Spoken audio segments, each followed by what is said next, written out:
The time is currently 1 o'clock and it is Friday, November 15th, and I'm going to go ahead and call this meeting to order. If you are able, will you please join us in the Pledge of Allegiance? I pledge allegiance to the flag of the United States of America and to the republic for which it stands, one nation, under God, indivisible, with liberty and justice for all.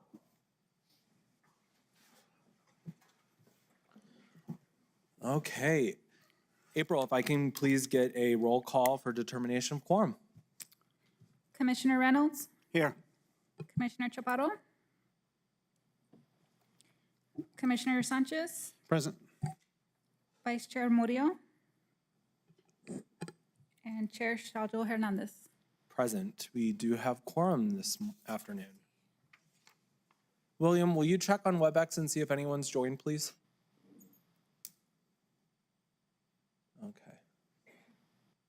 Thank you. Okay, the commission convenes as the county canvassing board in open session pursuant to the New Mexico Election Code, NMSA 1978-113-1. And we only have one item on the agenda today, which is the Board of County Commissioners acting as the county canvassing board will consider and approve the canvass of the election results of the November 5th, 2024 general election and certify the election results. And we do have our deputy clerk here, Caroline Zamora, to join us. Welcome. Hi, how are you all? Welcome. Do we have a motion on the floor? I'll move approval of the canvas. Second. We have a motion by County Commissioner Manny Sanchez and a second by Commissioner Reynolds. Take it away, Ms. Zamora. All righty, get comfortable. I got a lot of slides. 30. Okay, first of all, I want to go ahead and start off by taking note from my mentor, and I want to thank the teachers in the room. I saw one of my, I believe, elementary school principals is here. And so I just want to acknowledge all the teachers. I want to also go ahead and take a moment to acknowledge all the veterans in the room and thank you for serving our country. Okay, today we're going to be going over the certification, challenges, successes, and our plans for the future. General election 2024, absentee. We had over 10,000 absentee. Early voting, over 48,000 voters cast their ballot during early voting. And on election day, we had over 26,000 for a total ballots cast, 85,809. And again, all results are unofficial until state certification. We can compare that to the 2020 election, where of course we did see a lot more absentee during 2020, but we were in the midst of a global pandemic. And that election had 82,913 ballots cast.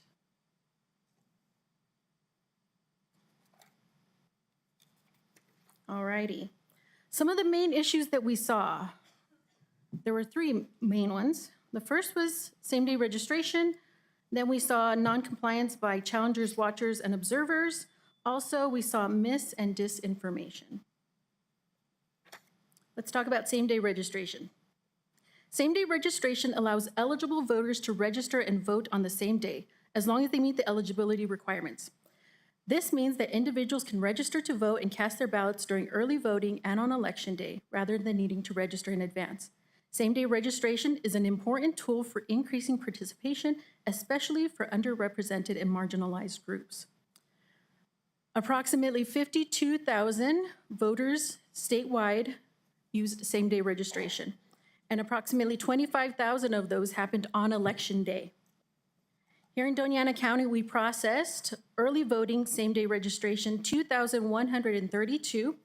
On election day, we processed 2,694 for a total of 4,826 same-day registrations that our office processed.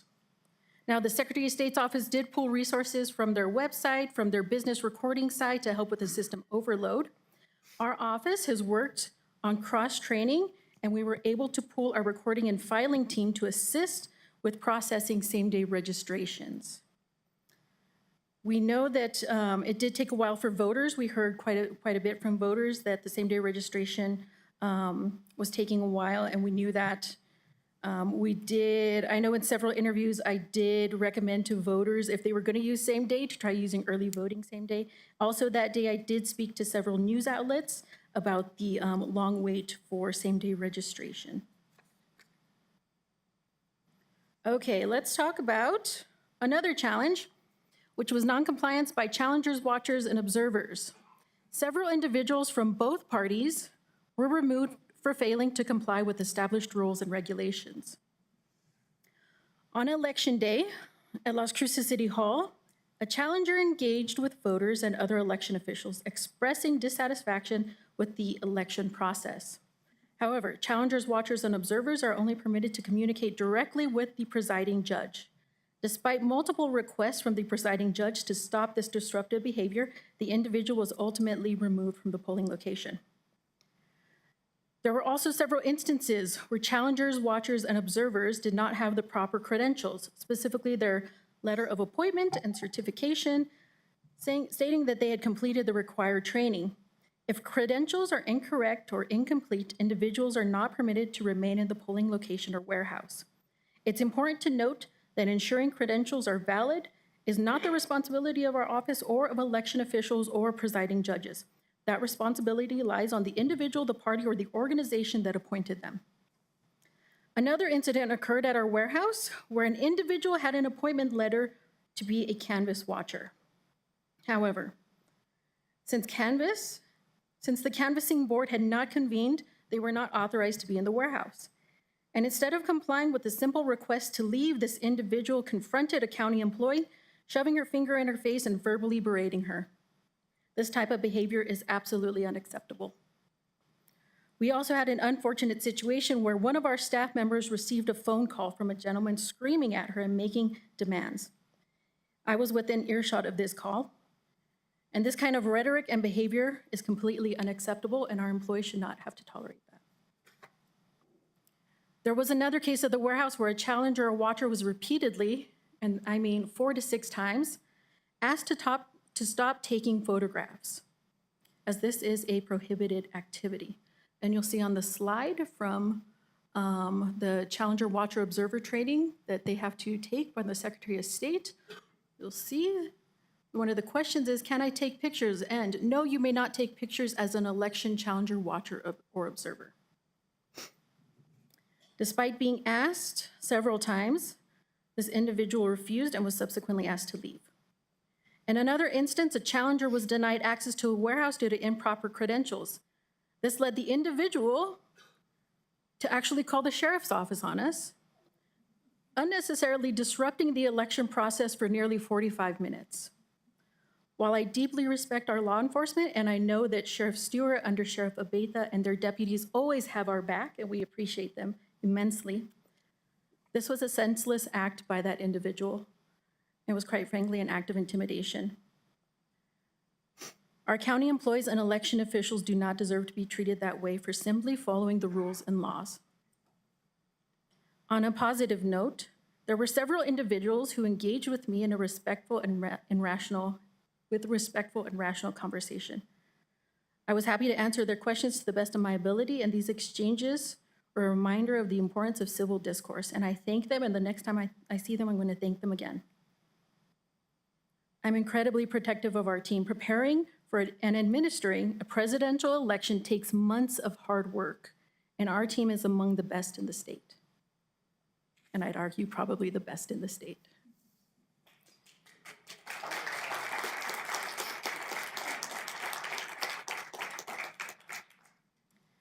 One of our employees received a call on election day, one of the worst kind of calls a parent can get. I'm going to get emotional because she works her butt off for us. But she received one of the worst calls that parents can get. And so she went to the hospital to be with her family. And the next day she was back in the warehouse counting ballots. Because she loves her job and she deeply values her role in our community. And there's no reason anyone should call her and berate her on the phone, or that she should have to walk down the hall and be berated by challengers, watchers, and observers for serving her community. Another dedicated team member in the warehouse received a similar call an emergency situation. And he could have said, hey, boss, I gotta go. My kid needs me. I gotta get to the hospital. That's what he could have said. Instead, he stayed to make sure that the upload to the Secretary of State's office was done and completed. Because he's dedicated to what he does and he has pride in his work. Our election staff works tirelessly to ensure that every election is fair, secure, and transparent. They are committed to serving our community with integrity, and they deserve respect for the hard work they do, often under difficult and exhausting circumstances. So let's go ahead and talk about mis, dis, and malinformation. I've talked about this in several commission meetings before. Misinformation is false or inaccurate information that is spread regardless of intent. The person sharing misinformation may not know it's false, or they may simply misunderstand the facts. Disinformation is deliberately false or misleading information that is created and shared with the intent to deceive, manipulate, or influence others. Malinformation refers to information that is based on facts, but is used in a misleading or harmful context. Our office has worked very hard to combat mis and disinformation. Some of those ways are through education and voter information campaigns. Providing clear, accurate, and accessible information is one of the most effective ways that we combat disinformation. We also have real-time fact-checking and rapid response. We set a mechanism and we have dedicated staff to address claims and counter misinformation through official channels such as our social media and press releases. We also use technology and social media monitoring. We've partnered with state and federal entities to monitor social media platforms for disinformation. Also, in our post-election communication, after an election, it's important to continue communicating with the public, addressing disinformation, and providing clear explanations of post-election processes. So what was some of the disinformation and misinformation that we saw after the election? One of the things that we saw was apparently the Doña County clerks found 1,000 ballots. Not true. If the board went home, how are there still results coming in? I went to sleep and one candidate had more votes. When I woke up, another candidate had more.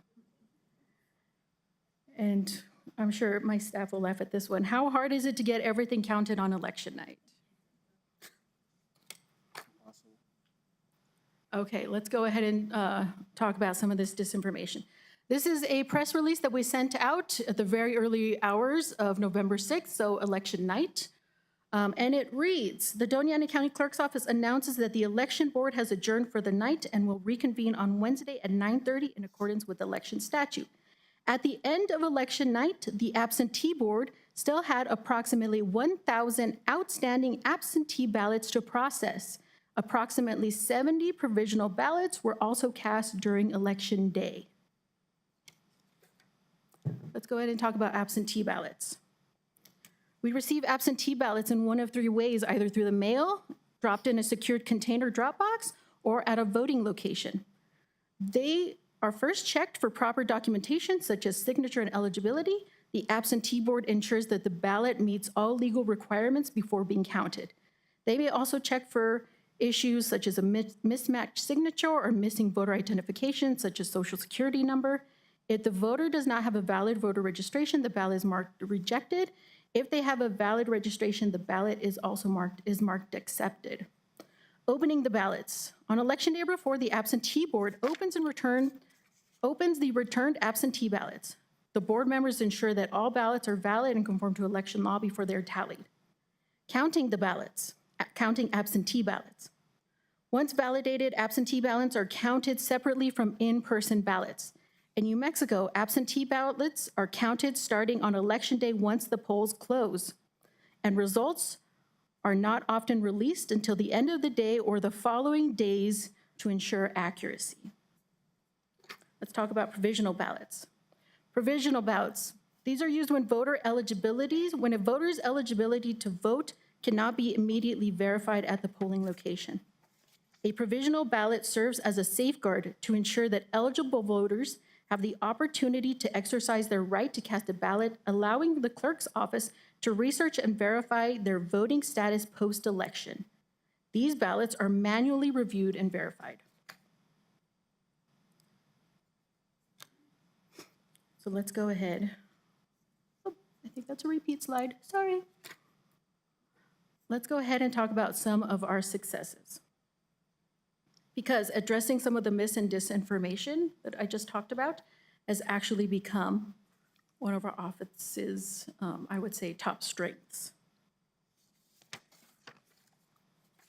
This is the post that we put out on election night at 11:17, and it reads, "The absentee board has adjourned for the evening and will reconvene at 9:30 a.m.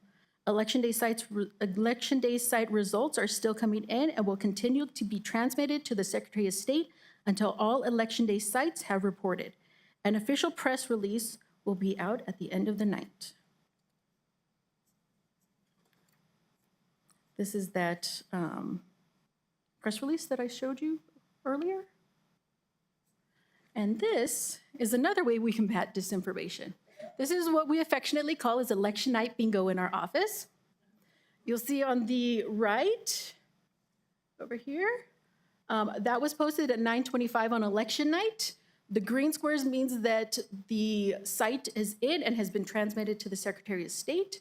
You can see the middle post was posted at 10:33 that night. Almost have a full bingo there, but more sites were coming in. And then the one on the left was posted at 11:39 on election night, and we got a full bingo in that one. See the right column. And more sites were still coming in. I believe our last site to come in, if I remember correctly, was Corbett Center, and they came in well after midnight.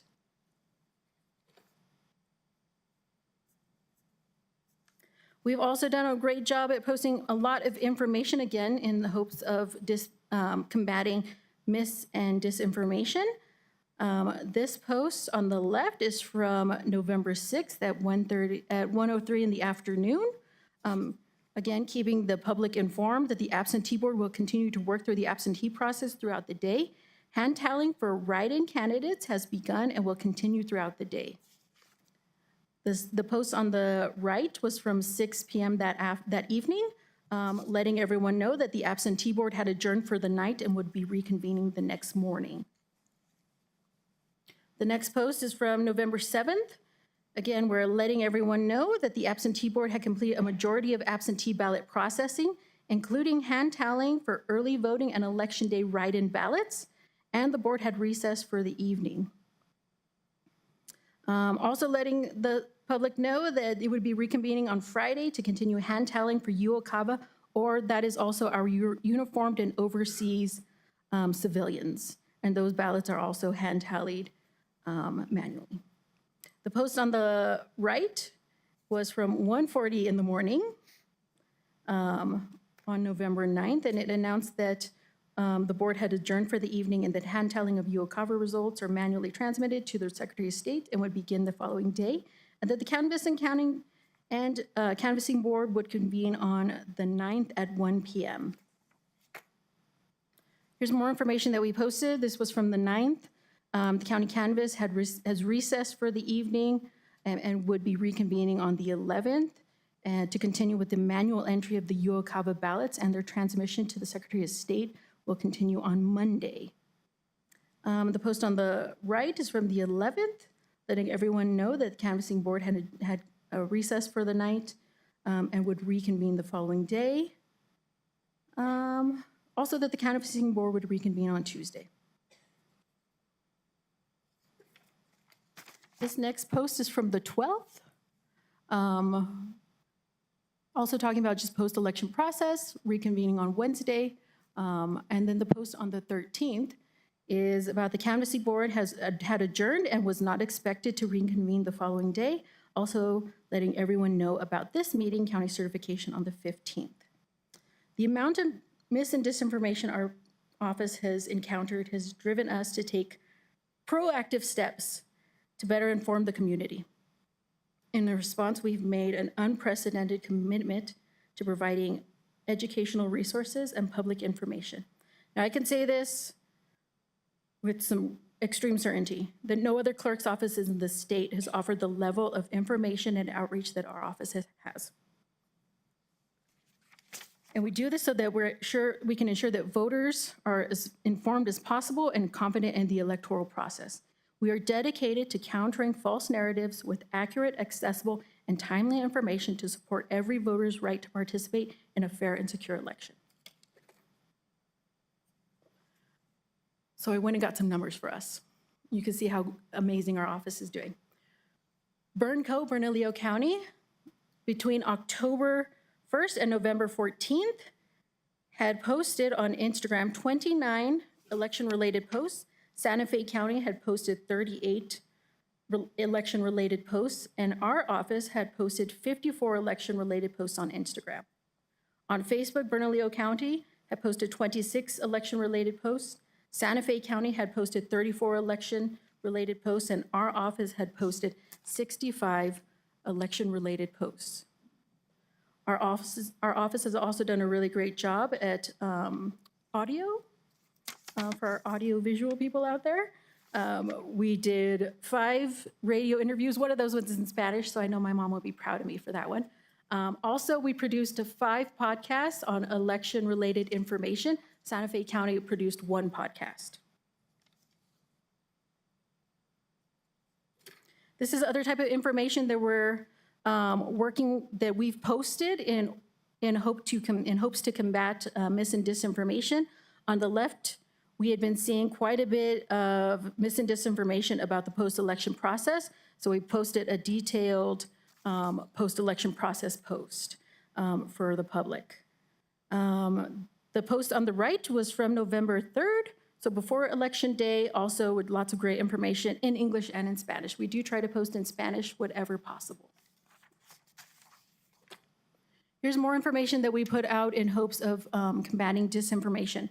During early, actually I'll start with this post, which is on the right. This is a reshare of the Secretary of State, what they posted, and it is a post about what to expect on election night, and we did post that on October 31st.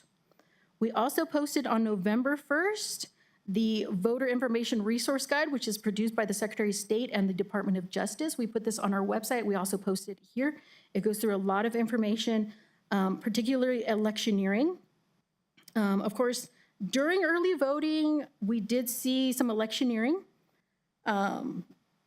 Electioneering is, of course, the wearing of either campaign buttons, T-shirts, hats, pins, other such items, and that is prohibited within 100 feet of a polling location or secured container drop box. Now, most voters respond rationally and maybe turn their shirt inside out or take off their hat. There were a few during early voting who disrupted the process a little bit and didn't want to comply. One event I was there for, an older gentleman in line was asked to either remove his shirt or turn it inside out, which he complied. You know, he rationally complied. He was totally fine and listened to the presiding judge. However, the presiding judge and the election officials, all they were doing is following, they're doing their job. They asked him to comply. And standing only a few feet away from me, he threw another man in line who was standing only a few feet away from me. He threw his fist in the air and shouted, "White power." Which is, again, all I can do is implore people that civil discourse is, and I believe words are our best tools. And luckily, because God has blessed me with a lot of grace, and because, quite frankly, my mother and father taught me right, is the only reason no one had to call Sheriff Stewart or Nelson that day. So, now that I've gotten off track, let's get back on the track, okay? These are 2 videos. Again, how our office is doing a great job at combating mis and disinformation. This one, Jacob and Felipe from IT did an amazing job getting this. Come on, there we go. Your vote is your voice. The 2024 general election takes place tomorrow, November 5th, from 7 a.m. to 7 p.m. at 42 voting convenience centers throughout Doña County. This year's ballot will feature various positions. If you haven't registered yet, you can take advantage of same-day registration at any of our 42 voting sites. To utilize same-day registration, you will need either a real New Mexico ID with your current physical address or a government-issued ID with a proof of residence, such as a utility bill, a deed, a rental agreement, or bank statement, along with your social security number. If you have received an absentee ballot, completed it, and need to submit it, ensure you drop it off at one of our 9 secured locations, at any one of our 42 polling locations, or at our office located at 845 North Motel Boulevard. Please remember, these must be received by us by 7 p.m. on Election Day. Keep in mind that at 7 p.m., unofficial results will begin arriving at our office. Be sure to follow us at our social media channels to stay informed. Democracy matters. Your voice matters. Make sure you cast your vote for the 2024 general election, Doña. Here's another one that our amazing team helped put together from election night. Whoa, where's the wrong bed? Hi everyone, Caroline Zamora, Chief Deputy County Clerk here. Just wanted to remind you all that voting locations will close at 7 p.m. So be sure that you are in line by 7 p.m. so that you can cast your ballot. 42 locations throughout the county. You can go ahead and find all those locations at dacelections.com/locations. You can vote at any location. Also, if you still have your absentee ballot, you can go ahead and drop it out at any of the 9 secured containers throughout the county or at any of the voting locations. Also, if you need to utilize SDR, which is same-day registration, you can go ahead and do that at any of those locations. We have been hearing that the system is a little bit slow because the entire state is using the system for same-day registration. And so that might take a while, so just be prepared for that. If you have any questions, feel free to call us or check out our website, dacelections.com. Be sure to follow our social media sites tonight. We'll be posting a lot of updates throughout the evening, so follow us on Facebook or Instagram, LinkedIn or Twitter, and happy voting.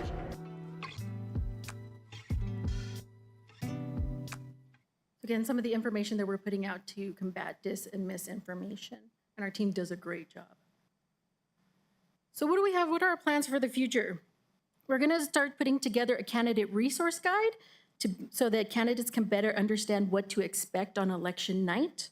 We're also going to put together Doña County Election Resource Guide with locations, voter rights, election official roles and responsibilities, things like that. We're also going to continue to combat mis and disinformation because our office believes in putting out accurate information so that voters are better informed. What are some of our next steps? So we do have state certification after today. Any calls for a recount, we do not expect any for our county. We also have the post-system check or audit where a third-party CPA firm will send us a letter with the precincts that are going to be audited, the precincts and races that are going to be audited. Next, I want to go ahead and take this opportunity to thank the between 350 and 400 election officials who made this election possible. These folks are on the front lines of democracy. Also, shout out to Karen, who designed a great pin this year. Sorry, Bernalillo and Santa Fe County, ours was better. And so I can't say enough good things about the election officials, especially those who are in the room. And if you're an election official and you're in the room, can you go ahead and stand up so we can thank you?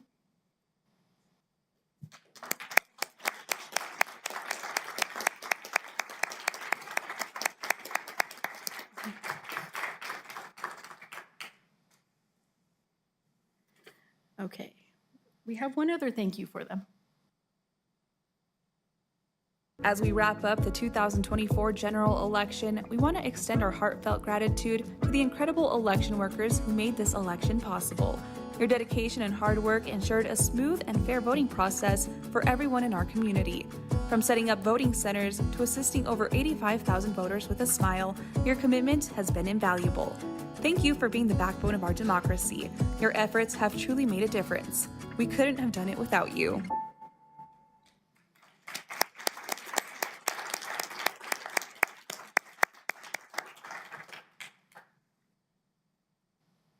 Okay, I also want to go ahead and take this opportunity to thank our friends in the IT department who are always helping us, making sure that Karen's trainings are always set up for us, out there getting video for us, taking my calls when internet goes down and I freak out.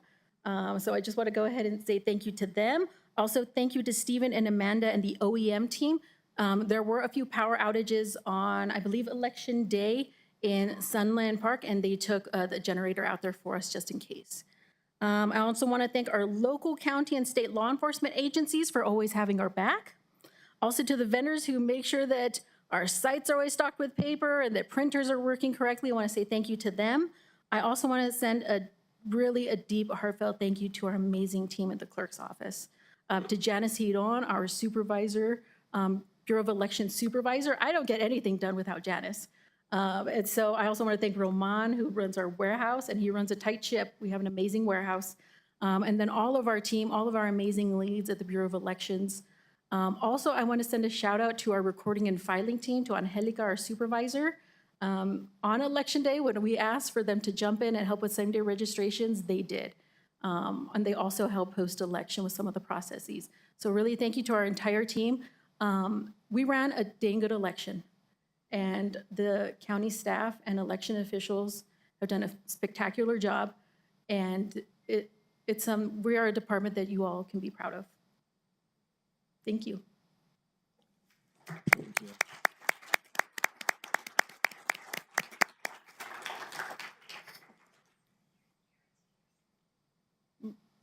Wonderful. Thank you.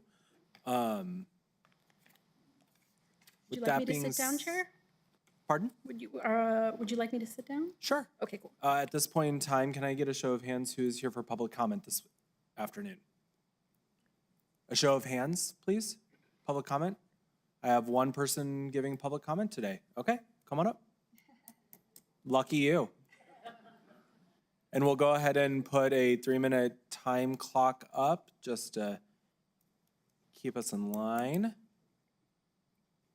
I can't believe I'm the only one. Good afternoon, commissioners. Dr. Lopez Askin. I'm Jennifer Cry, and I was a well-behaved, certified, or credentialed observer this time around. In the past, I've been a poll challenger for my party. This time, I worked for the Carter Center, which was observing elections in New Mexico and also a couple of other states.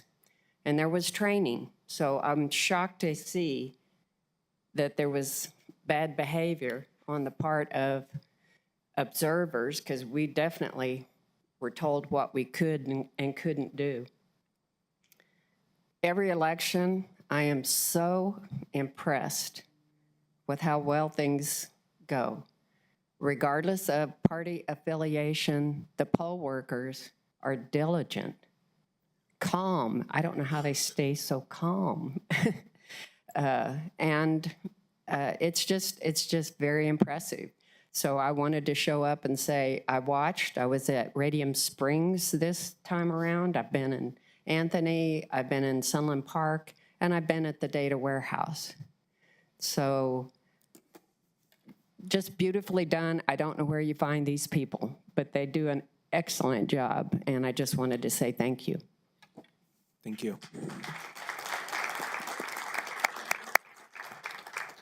See, now they're going to trickle in. I'm not going to read the whole thing because it's not appropriate. But good afternoon, Chairman Saljo Hernandez and Commissioners. My name is Terry Miller, and I'm here to speak on behalf of our county clerk, her staff, all of our elected officials, and our community. Even though people who decide to run for office are connected to a specific political party, once they are elected, they take an oath to serve every constituent they now represent. And I have seen Dr. Askin, Ms. Zamora, and everyone who works in the county clerk's office taking on that responsibility over and over. Oh, heck, I'll just go ahead and read the whole thing. There were candidates I supported in races in our county who did not win, and I was very disappointed. But I know their loss was not because of anything the county clerk's office did or did not do. Their loss happened because more people in our county voted for their opponent instead of the person I was supporting. Every one of us in this room has the same basic goals and desires. We need jobs that pay enough for us to have a place to live and food to eat. We need strong schools and child care for our children, a health care system that takes care of us all when we are sick, and a local government that focuses on safety for us all. We have the opportunity to reach and sustain these goals by getting involved, working together, and supporting the elected officials who are working for us. Because when we work together, we can create a life and community that supports us all. Thank you, and thank you all for coming today. Thank you.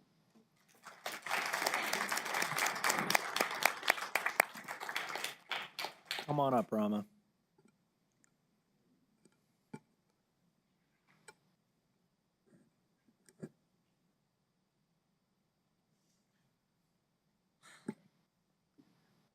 Chairman, Commissioners, County Clerk, fellow citizens.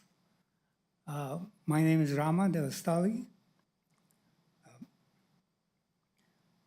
This year I volunteered for election duty, second time.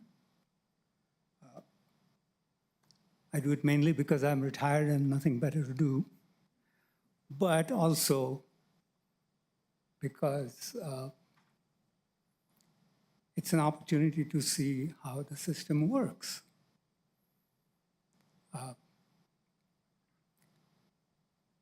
To those who doubt the process or the outcome, I strongly recommend you volunteer for election duty. Because if you do, you'll find that the others who also volunteer are your neighbors and maybe your kids' teachers, maybe even your doctor. And when you see that, it will be harder to question the process. So I didn't come up here to get a pat on the back, but I do want to strongly suggest that people do more of this volunteering. It's hard. It takes all day. You're there for easily over 12 hours. The pay does not meet minimum wage requirement.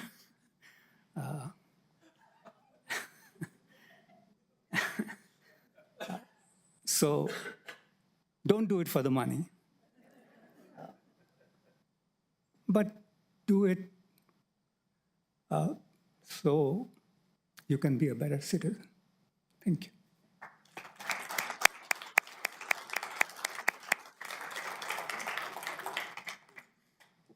Last call. Any public comment today? Okay, thank you for those that did come up and give public comment today.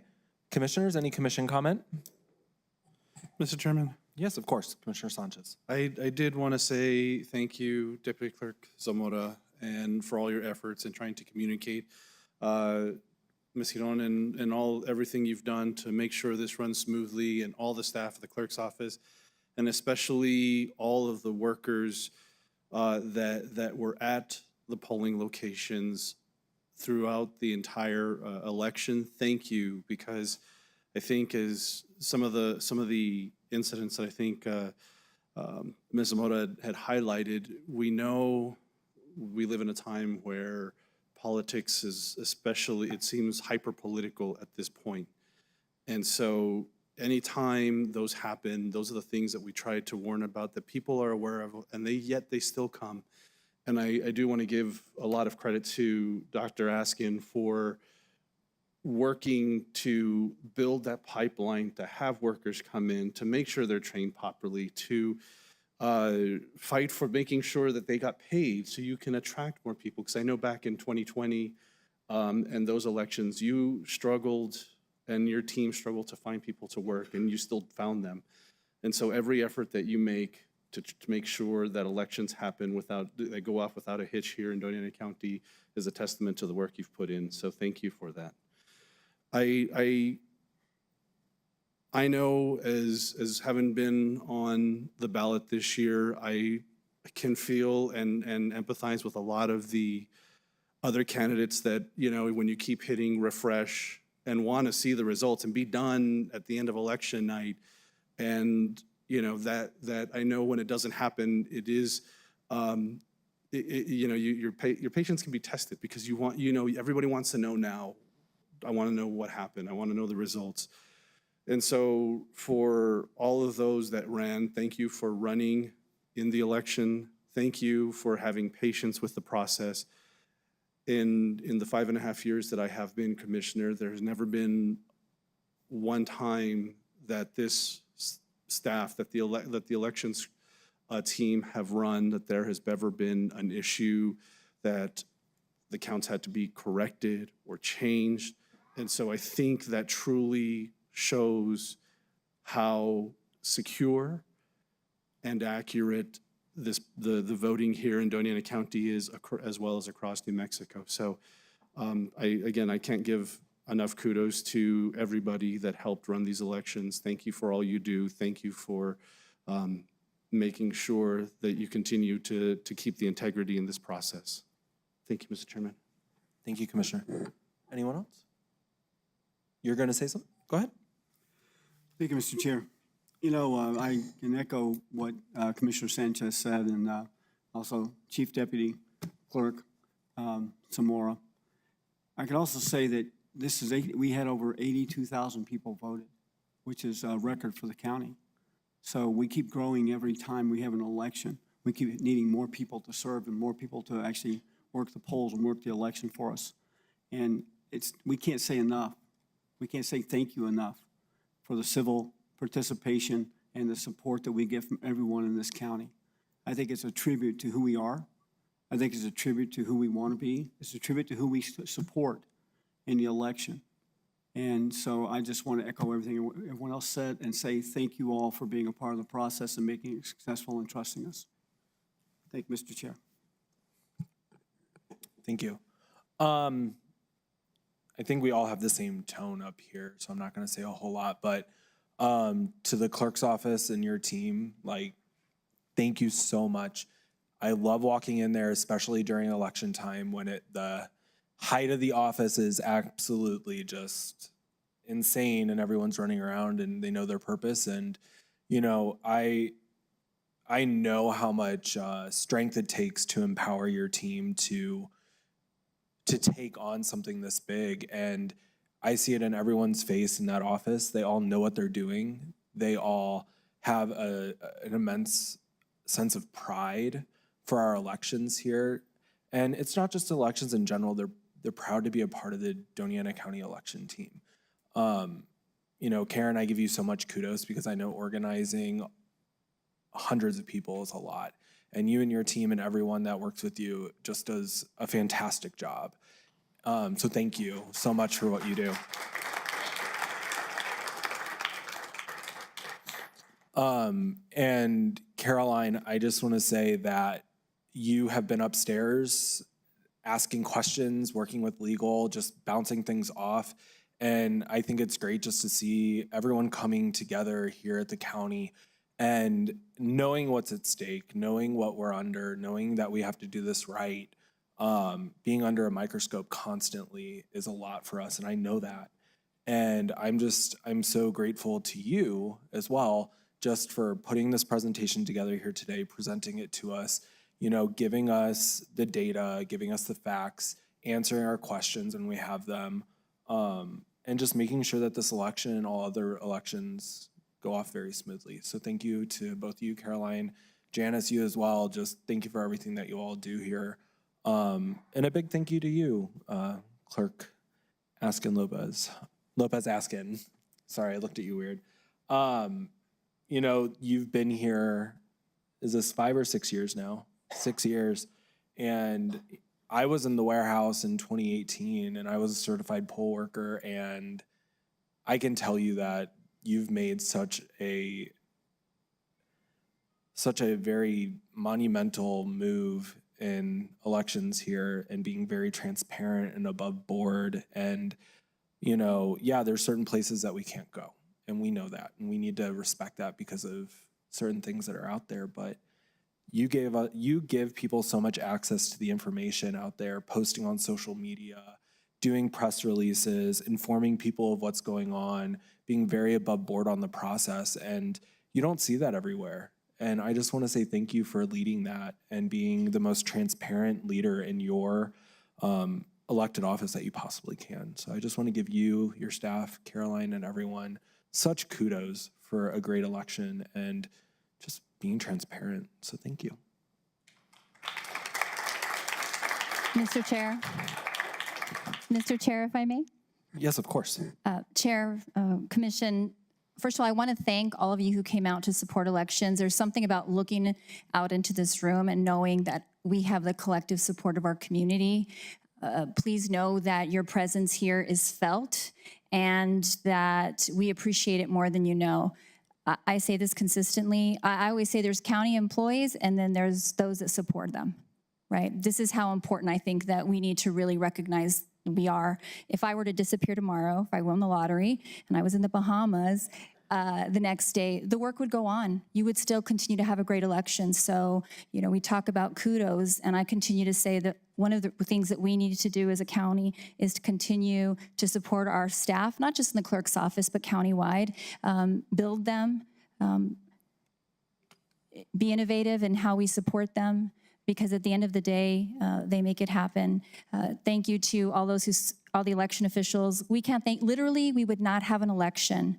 I know Corbett Center was really challenged this year, so Kathy, I appreciate you so much. You know, Dr. Devastali, who could probably on the golf course is working a 15-hour day on elections. So, you know, all of those who did that, I greatly, greatly appreciate. And those of you who are observers, watchers, and challengers, the more eyes on an election, the better. We will continue to use that mantra because it's absolutely true. And I don't want to belabor what I already spoke about this past week, but Doña is our absentee guru, and the amount of pressure that absentee has on it and has had since 2018 is immense. And she handles it with grace, calmness, and her only goal is to make sure that people have the ability to vote. As a military spouse, it is something that she prioritizes, especially those military ballots that come in. So I want to make sure we thank her, as well as Doreen. She's not here that I can see, but she is our staff coordinator, and she kind of makes sure things are scheduled. Jackie is our registration lead, and she does an amazing job. They all do.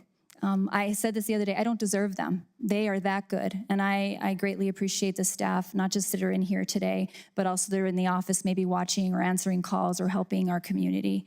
And of course, Caroline Zamora, who acts in my stead, literally takes an oath of office and will make decisions that I would make when I'm not available. So to say that she has stepped up to the plate is a huge understatement. So of course, kudos to her. I also want to thank county facilities, as well as Sandra, specifically in HR. Sandra Bali is, I will say this every election, is a superstar, and I believe that everyone should have a Sandra Bali in HR because she helps us get all those folks hired, and that is exhausting, and it never stops. So as always, thank you to Sandra. I know there's folks I forgot, so please forgive me, but I'm sure everybody wants to continue with their Friday afternoon, and again, thank you very, very much.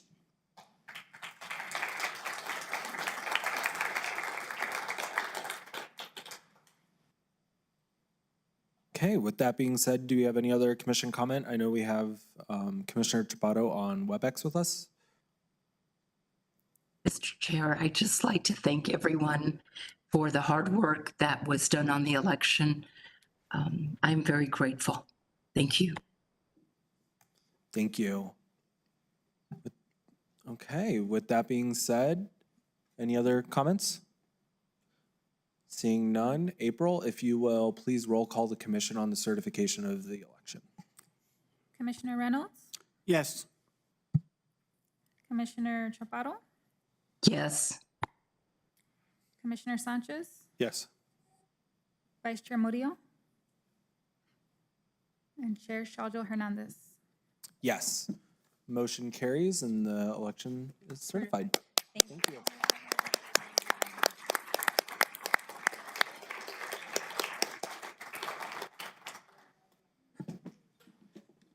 Okay, with that being said, the time is currently 1:49. Do we have a motion to adjourn?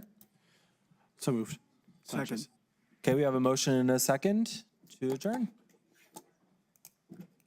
And we're out.